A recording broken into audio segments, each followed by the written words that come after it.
Hello everyone and welcome back to the Great Book of Grudges. My name is Nathan and Tretch is fun. That's a phrase that you won't really hear too much regarding Total War Warhammer 3, and it's not really Creative Assembly's fault, as most of the mechanics that Tretch actually had on the tabletop are actually implemented in-game, but the problem is that Tretch isn't too interesting. On the other hand, what is interesting is his clan, Clan Rictus, which is known to train up Stormvermin and in fact have some of the best Stormvermin in all of Skaven kind.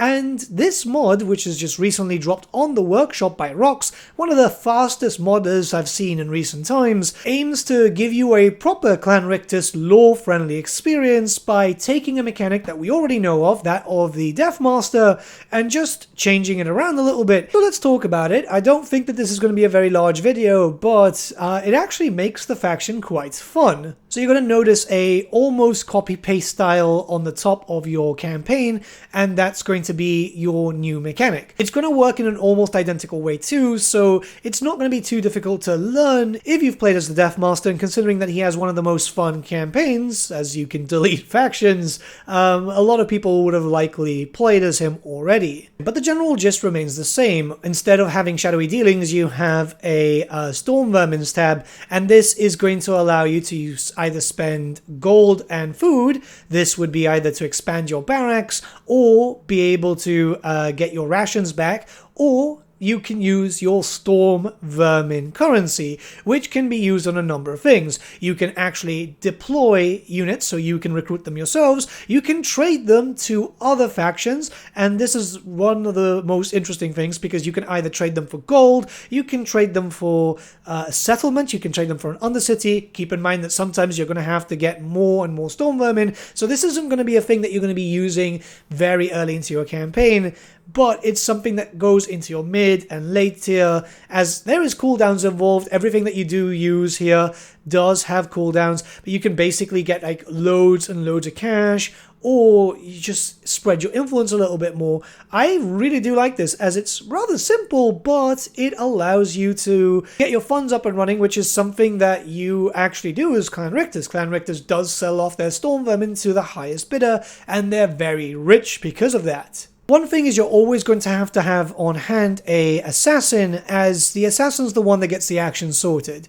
I've tried with other heroes, but it doesn't work, but it's fine because you start with an assassin anyway, and they're simple enough to recruit. The difference is that they won't disappear for a turn, they won't disappear at all, like what happens with the Deathmaster, so you're also perfectly fine. You can easily use the same assassin over and over and over again, even in the same turn, obviously depending on how many actions you have access to, and it's not going to level up like they do with the Deathmaster too, but also that makes sense, or else that would be an easy way to power level up heroes, which would be extremely overpowered, let's just be very honest about that. And the units that you get access to from recruitment, as you can see, are in your Regiments of Renown pool. This is for the both types of Stormvermin, so you wouldn't be recruiting them the traditional way. You still can, so you still can take a turn or two or whatever just to recruit them, but this is just a faster way, and you're going to be able to get a lot more from it, so I feel like it's a better way. As generally, you're not really going to get Stormvermin too early into your campaign, as you're going to be fighting a lot of different factions. You know, Tretch is in one of the most inhospitable areas, and I can only imagine it will likely get worse when the Chaos Dwarves eventually come out,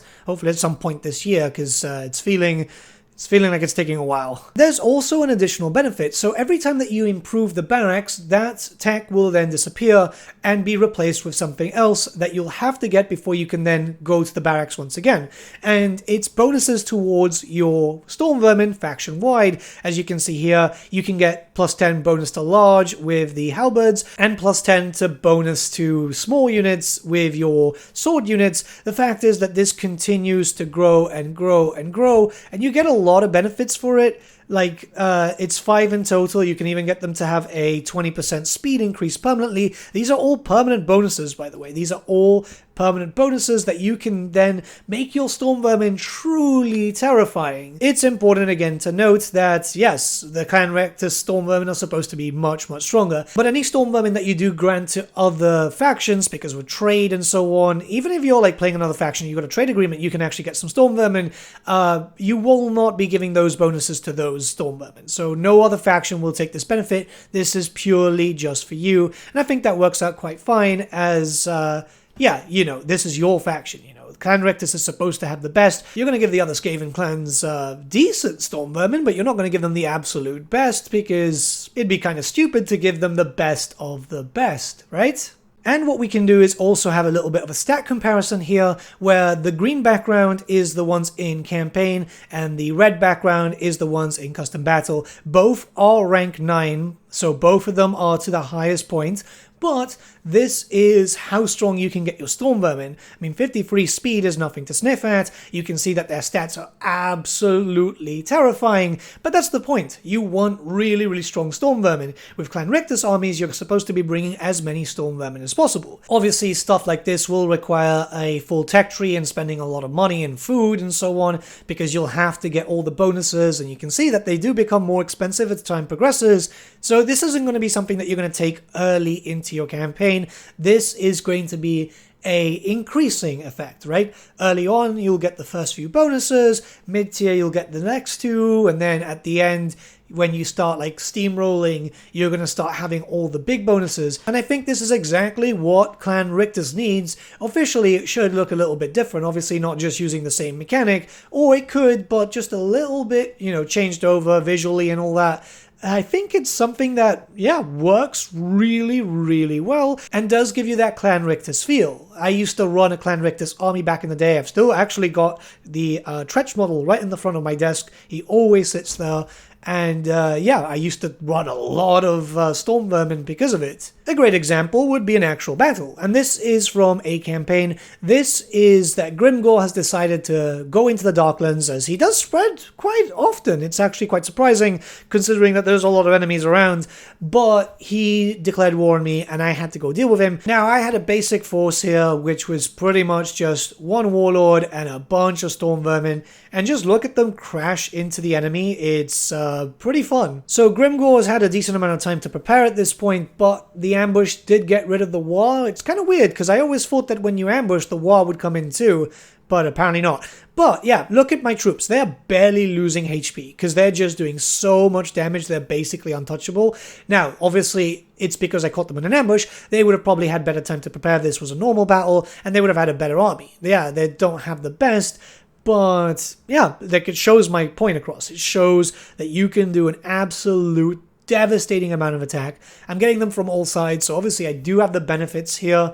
But again, look, I'm barely losing any sort of HP, and it's just kind of funny because they're trying. They're really, really trying, yet nothing. Obviously, this is going to be for your later game stuff, where your warriors are just going to do a lot of damage, and they're just going to be able to demolish stuff. Yes, it's a little bit on the overpowered side, but by the time that you actually get there, you're going to be in your steamrolling point anyway, so you're going to be dealing with a lot stronger enemies. Grimgor has been like at war with a lot of factions, so he's just not having a good time. Yeah, this is definitely a mod that you should check out if you want a proper experience with Clan Rictus, if you want something more lore-friendly and something a little bit more stylized. I absolutely love it. It'll be linked in the description below. I like it. I'm going to keep it in my load order even if I'm not playing as Clan Rictus, as that will mean that Clan Rictus might survive a little bit more. A lot of factions do end up dying way too often. Now, there is one thing where the Clan Reputation tab is there, but I'm not sure if it actually does anything. I haven't really noticed anything pop up or anything like that. But I'd say that it's really not needed, to be honest. Like, just with the Stormvermin tab, you've got a lot of stuff there, and it's just going to make your campaign a lot more fun. But with all that being said, let me know what you guys think about the mod in the comments below. RHOX is a very talented modder. He works incredibly fast. Like, there are so many mods on the Modders Workshop at this point. It's insane. But yeah, have a nice day, guys, and I'll see you all again very, very soon.